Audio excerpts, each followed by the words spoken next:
We started about 1.5 years ago developing a circular modular kitchen specifically for the business to business market. So we're not active yet in the business to consumer market. The kitchen industry alone in the Netherlands, in the rental sector, more than 40,000 tons of waste is thrown away.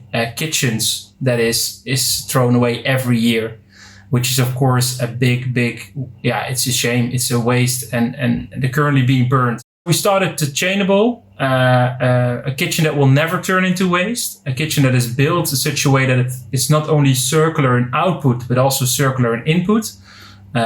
So a lot of initiatives now are circular in the sense that you can recycle the kitchen or upcycle it or refurbish it.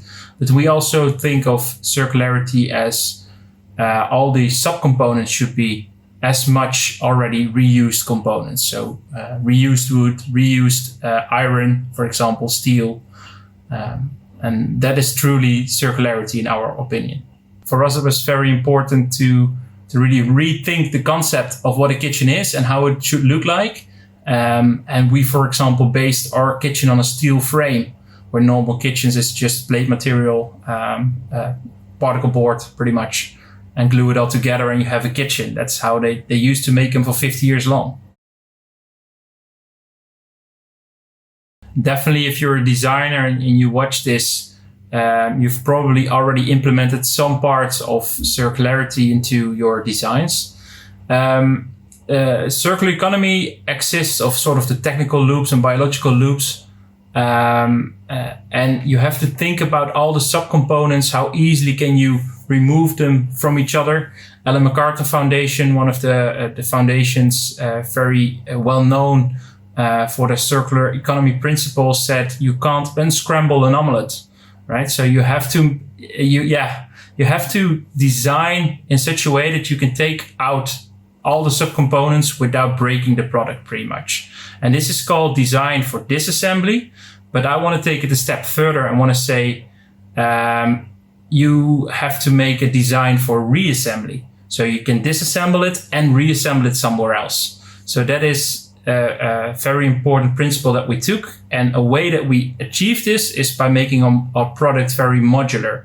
So it's easy to take apart. It's easy to, in any other configurations, to put it together again. You can repurpose it in any different configuration somewhere else. So we made the kitchen in such a way that if we get a kitchen back that was originally 3.60 meters long, we can make 2 separate kitchens of 180 out of it again.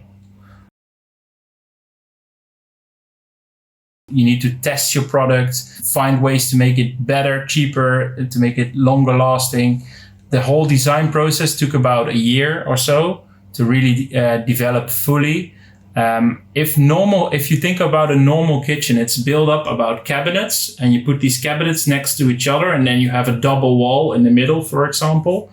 And we really thought from a different point of view. We thought, well, that double wall doesn't really make sense.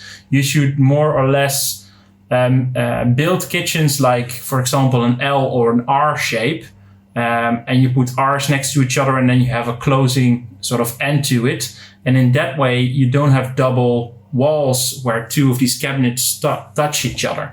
So that was an important principle for us to already save a lot of material. And when you do that, you also want to make sure that the material you use is being used for as long as possible, so it has a long lifetime.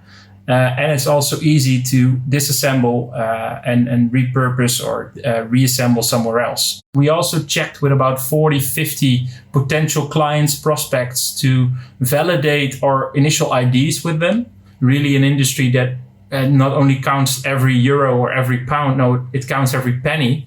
Then you have to really scale it all down again.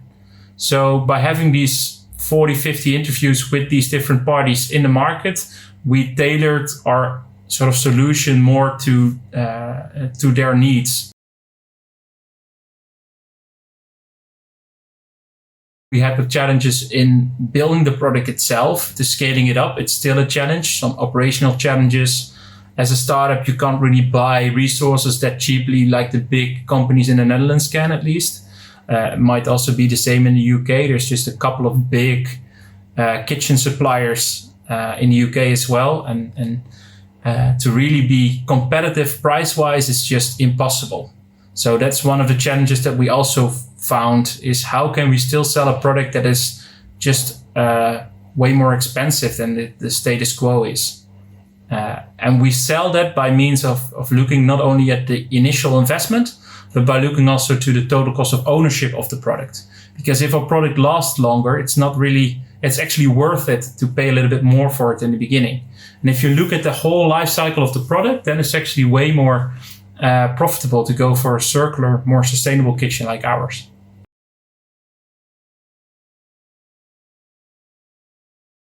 Kitchens is a capital intensive industry, right? A kitchen costs quite a lot of money, a lot of resources go into it, the hardware is quite expensive. So to get financing for it is quite hard. Luckily we managed. So we managed to get an innovation loan, we managed to get some informal investors on board, and we have some growth capital to grow even further. We started off and we put a little bit, all the founders put some money in themselves. And that helped us really take off pretty much. It helped us build the first prototypes, build the first products, get the product market fit a bit, like of course not really scalable, but we found our first client. And then we've done our first project with that client. So we achieved product proof of concept. And with that proof of concept, then it's sort of proof from an investor point of view that it works, that there's actually people willing to pay for circular kitchens. And it was a very important step because it's not only a validation of our product market fit, but also of ourselves in a way. So our team and everyone involved, that these investors, they really believe in us. And it helped us, of course, get some more personnel on board, get some employees, and grow from there, because you can't do it alone if you want to change an industry. Yeah, you have to get as much people on board as we can.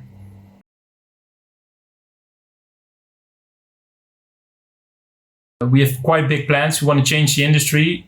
So we like to scale up even more than we already are now. We're currently a team of 6 with 3 interns. And we need more people on board to really change that industry. So probably we need future funding rounds as well. We also want to go international pretty much. So of course not this year, but next year it's very interesting to go to Belgium and Germany as the first markets.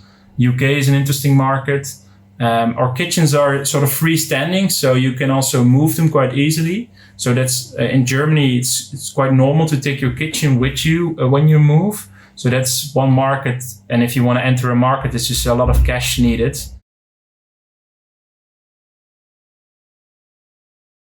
We have medium density fiberboard in our drawers. And that is just the last stage in terms of circular capacity, recyclability.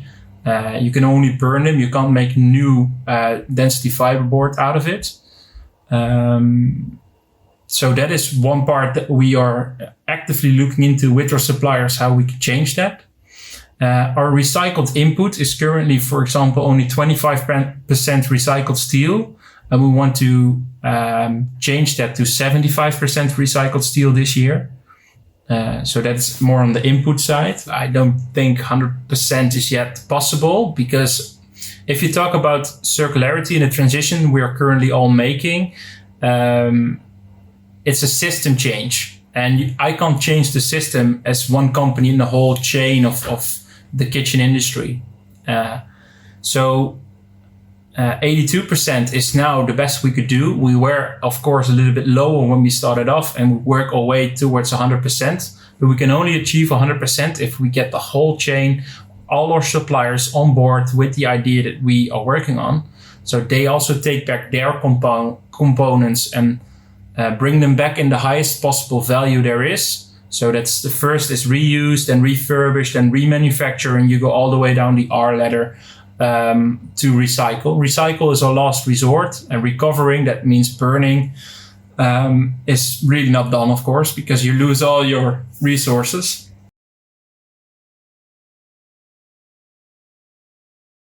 There's so many benchmarks out there that it's sometimes hard to find the proper one for you. We really focused on the product circularity index because we have a product but it's not for all companies a solution. There is the Circulytics score from the Ellen MacArthur Foundation, of course, based in the UK. So they have quite an intensive certification to check how circular is your product and how is it made, how many electricity kilowatt hours do you use, how much water usage do you have, how have you improved over time, and all these indicators give them quite a good understanding of how circular your business is and where you can improve. And these benchmarks, if prospects or potential clients ask for this information, it would help circular startups quite a lot because they can now prove that they are X, Y, and Z.